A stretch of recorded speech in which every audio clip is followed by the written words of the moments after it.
Hi, thanks for joining me. Today I'm going to take you on a visit of my studio, and it's a great little space I have behind my house. Let's go on in.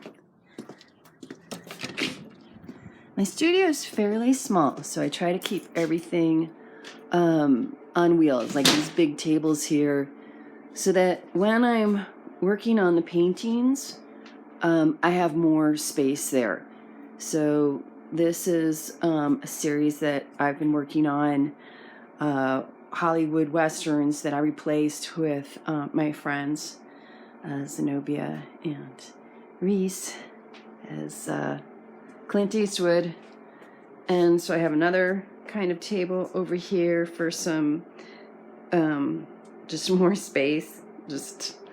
I'm always working on a lot of things. I've got some stuff out here. These are some of the things that I'm selling. A friend helped me when I was working on this Western series, and she cut these stencils for me. And on the side, I was trying to create sort of like a saloon look. And if you know my work in my visual journals, you know that I combine words with imagery, and that's not just in my journals, that's not just in my sketchbooks, that's everything I do. So I'm going to walk around here a little bit. So this area is, pretty much my painting and drawing area. Like I said, all these little tables here on wheels, and I can move those. In the summer, I can move them outside, so I have more room to work. So just the guns is part of the Western series. And then I just recently put up all these figure drawings with some, tacky stuff. I wanted to see them more in an installation than in the individual views. So these drawings are all on vintage folders from Albuquerque Public School System Library. You can see the tabs on the side, so they all have these tabs, and I love that paper. I love that it's really thick. And over here is where these are my big flat files, and I have more stuff in the garage. I have so much stuff. I can't believe all the years I've collected so much. And I keep all my drawings in here in those flat files, and then above are that very top is just sketchbooks in process, and then above that are all my finished journals. I love this tiered shelf that's here that I can keep my books on and be able to see them as they kind of go up. So these are all the books that are finished. I have to keep all my collage and everything in drawers and label them. If I can't see it, I don't know I have it. I mean, I come across books and I think, that's not mine. Who's making that? And all these drawers and everything, every once in a while I come up with a book that I started and have no memory of making, and that's sort of weird, but also sort of fun. So I'm always working on my journals.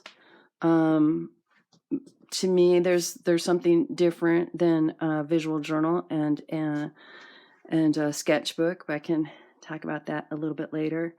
I have this bin down here that I keep right next to my workspace, and that's like my inside-outside box. So at night, I like to go inside and just, get warm, but maybe watch a movie, and then I work while I'm in there on my pirate journals. So I also have these shelves here, and I really don't like it. So that's something that I'd really like to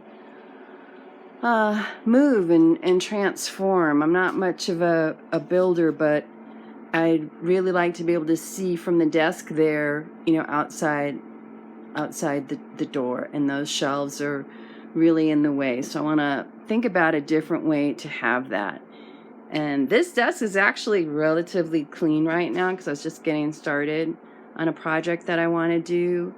I try to keep projects in boxes. So these books are all atlases, maps, and books about making maps. And this is a great one.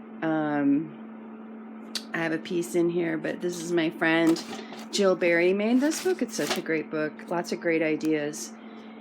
So those, I'm just, doing my research, gathering information about how I'm going to do this memory mapping project that another friend and I are sort of working on.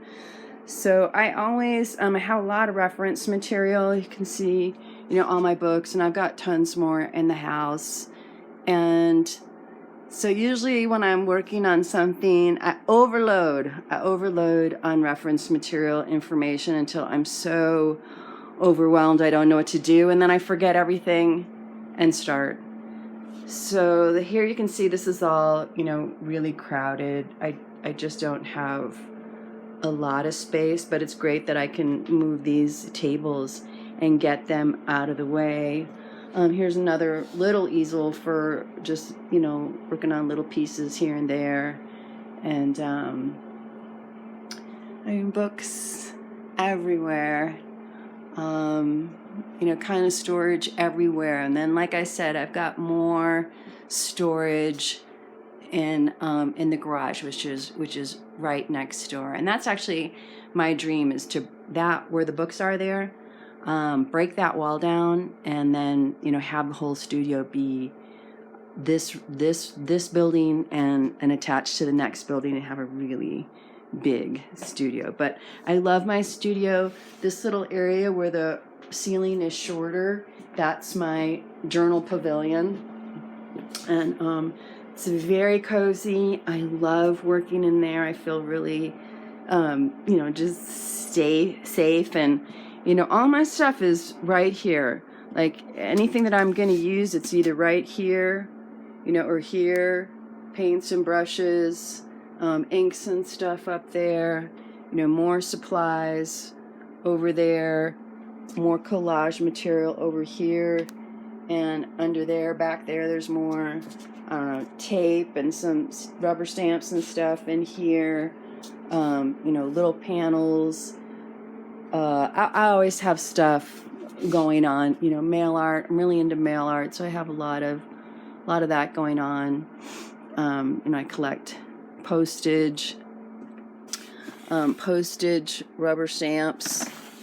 Love my rubber stamps. I don't really even know how to use them, but I love them, and I love collecting them, especially these postal ones. I use those a lot in my mail art, and I have my rubber stamp letters, and I have, this little thing of my mail art that I'm working on, so I can work on small stuff, and then all this up here, more mail art, more stuff, and then little panels, bigger panels.